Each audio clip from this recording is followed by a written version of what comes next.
तो वहीं नोएडा के जेवर एयरपोर्ट को देश के पहले ट्रांजिट हब के तौर पर विकसित किया जा रहा है। स्विट्जरलैंड के ज्यूरिख एयरपोर्ट की तर्ज पर जेवर एयरपोर्ट को तैयार किया जा रहा है। एयरपोर्ट पर पैसेंजर और फ्लाइट हैंडलिंग कैपेबिलिटीज को भी विश्व स्तरीय बनाया जा रहा है। रिपोर्ट देखिए।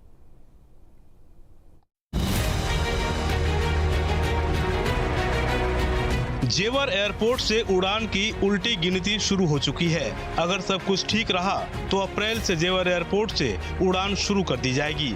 ये एयरपोर्ट कई मायनों में खास है। सबसे बड़ा एयरपोर्ट होने के साथ ही इसे देश के पहले ट्रांजिट हब के तौर पर भी विकसित किया जा रहा है, जिसके लिए करीब 20 एकड़ क्षेत्र में मल्टी मॉडल कनेक्टिविटी वाला एक ग्राउंड ट्रांसपोर्ट सेंटर बनाया जा रहा है। माना जा रहा है कि देश में अभी किसी भी एयरपोर्ट पर ऐसा ट्रांजिट हब नहीं है। जेवर एयरपोर्ट को ज्यूरिख एयरपोर्ट की तर्ज पर बसाया जाना, यहाँ पर आने वाले पब्लिक ट्रांसपोर्ट जैसे बस, टैक्सी या तमाम जो गाड़ियाँ हैं वो एयरपोर्ट के अंदर टर्मिनल बिल्डिंग तक जा सकेंगी। टर्मिनल 1 और टर्मिनल 2 के बीच में 20 एकड़ में पार्किंग की व्यवस्था की गई है, जहाँ पर काफ़ी तादाद में बसें और कारों को खड़े करने की व्यवस्था है। इसके अलावा एयरपोर्ट में काम करने वाले तकरीबन 3500 कर्मचारियों के 2 पहिया वाहन भी यहाँ पर खड़े किए जा सकेंगे। इसके अलावा एयरपोर्ट पर पहुँचने वाली बस, टैक्सी या तमाम जो अपने संसाधनों से लोग पहुंचेंगे उसके लिए पार्किंग व्यवस्था के साथ साथ बेहतर कनेक्टिविटी बनाने के लिए दिल्ली के IGI एयरपोर्ट के साथ साथ पश्चिमी उत्तर प्रदेश के अलग अलग जिलों से कनेक्टिविटी होगी। नोएडा, ग्रेटर नोएडा और यमुना प्राधिकरण द्वारा चलाई जाने वाली 500 ई बसों को भी एयरपोर्ट से जोड़ा जाएगा। नोएडा इंटरनेशनल एयरपोर्ट को ज्यूरिख एयरपोर्ट की तर्ज पर विकसित किया जा रहा है, जहां लंदन के हीथ्रो और फ्रैंकफर्ट की तर्ज पर टर्मिनल बिल्डिंग बनाई जा रही है। ज्यूरिख हवाई अड्डे की तर्ज पर यहां ट्रांसपोर्टेशन सेंटर विकसित किया जाएगा। टर्मिनल बिल्डिंग 1 और 2 के बीच 20 एकड़ में पार्किंग की व्यवस्था होगी। पार्किंग में 40 से अधिक बस और 4500 कारें खड़ी हो सकेंगी। इसके अलावा 3500 कर्मचारियों के 2 पहिया वाहनों के लिए भी पार्किंग की व्यवस्था होगी। एयरपोर्ट पर बड़ी पार्किंग की वजह से यात्री अपने वाहन छोड़ सकेंगे और सीधे टर्मिनल भवन तक पहुंच सकेंगे।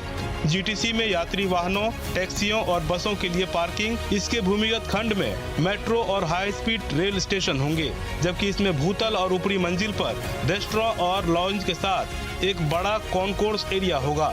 इतना ही नहीं, पश्चिमी उत्तर प्रदेश के किसानों को भी एयरपोर्ट से जोड़ने की योजना है, ताकि अपनी जमीन को एयरपोर्ट में देने वाले किसानों को रोजगार के साधन उपलब्ध हो सकें।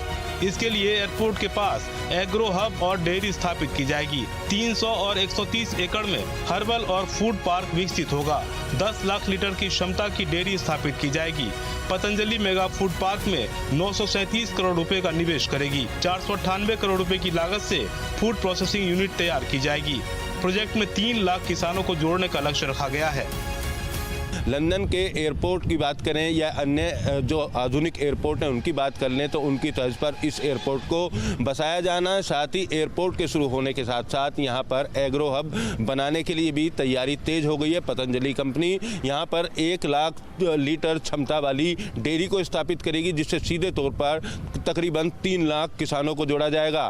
फूड प्रोसेसिंग पार्क भी बनाया जाएगा, जिसकी लागत तकरीबन 450 करोड़ होगी। और इसी तरीके से पतंजलि यहाँ पर जो निवेश करेगी उसके बाद प्रत्यक्ष और अप्रत्यक्ष तौर पर तकरीबन 20,000 लोगों को रोजगार के सीधे अवसर यहाँ पर मिलेंगे।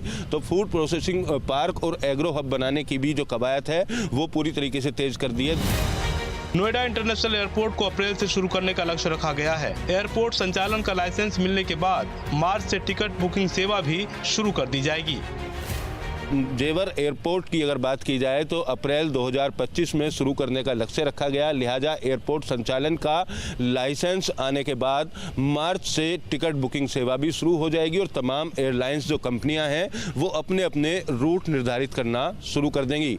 वीडियो जर्नलिस्ट संजय शर्मा के साथ Amit Chaudhary, news state, greater Noida.